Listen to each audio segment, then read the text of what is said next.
दोस्तों नमस्कार। बिहनिया संजय से मैं कौशल तिवारी। सुप्रीम कोर्ट में मुख्य चुनाव आयुक्त की नियुक्ति को लेकर जिस तरीके से सवाल उठ रहे हैं वह मोदी सरकार की घोर बेइज्जती है, कहा जाए तो गलत नहीं होगा, क्योंकि इस दौरान सुप्रीम कोर्ट ने ऐसे ऐसे सवाल उठाए हैं जो मोदी सरकार की नियुक्ति प्रक्रिया पर न केवल संदेह व्यक्त करती है बल्कि मोदी सरकार की नीयत पर भी सवाल उठाती है।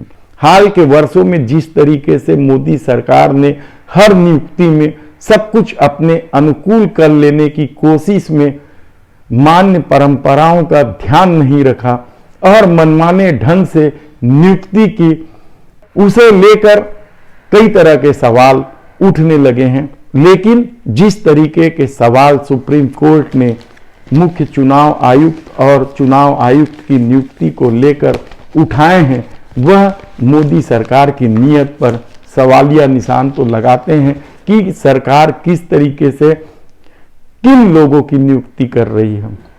सीधा सीधा सुप्रीम कोर्ट ने सवाल दागा कि यदि नियुक्ति प्रक्रिया ठीक है तो फिर एक ही दिन में 24 घंटे के भीतर बिजली की तेजी से कैसे नियुक्ति कर दी गई।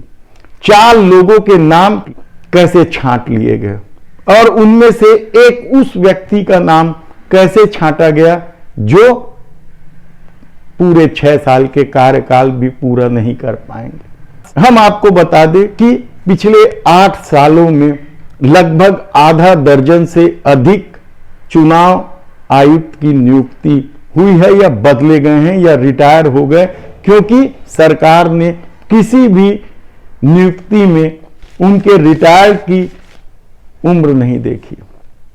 ऐसी परिस्थिति में चुनाव आयोग ने जब टीएन शेषन का नाम लिया है तो यह भी इस देश की जनता को जानना चाहिए कि किस तरीके से टीएन शेषन ने चुनाव आयोग जैसी संस्था की धमक और ठसक का एहसास इस देश को कराया था।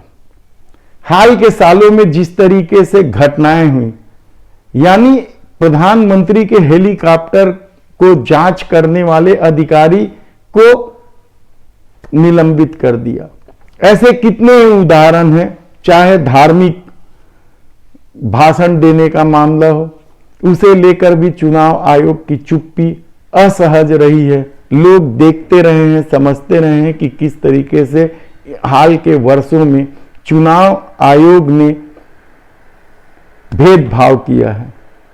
ऐसी तमाम परिस्थिति को लेकर जब सुप्रीम कोर्ट में यह मामला चल रहा है, इसका क्या असर होगा यह कहना मुश्किल है, लेकिन सरकार की तरफ से यह जवाब भी अनेक संदेहों को जन्म देता है कि सरकार का कहना है कि सब कुछ ठीक ठाक मान्य परंपराओं के अनुसार ही नियुक्ति की गई है और हर बात पर सरकार पर संदेह करना ठीक नहीं है। इस पर सुप्रीम कोर्ट ने भी जवाब दिया है कि वह केवल नियुक्ति प्रक्रिया जानना चाहती है कि आखिर इतने सारे लोगों के बीच 24 घंटे के भीतर 4 नाम कैसे छांटे गए और उसके बाद गोयल का नाम कैसे छांट दिया गया।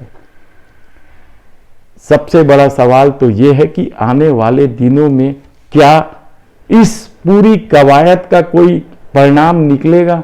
लोग चुनाव आयोग जैसी संस्था पर विश्वास पुनः कायम कर पाएंगे, ऐसे कितने ही सवाल है।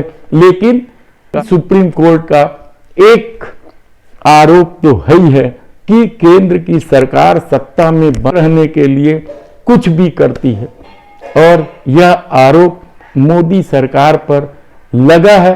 इसके परिणाम क्या होंगे यह तो नहीं मालूम, लेकिन इस सवाल मोदी सरकार के ऊपर इतिहास में दर्ज होगा। धन्यवाद।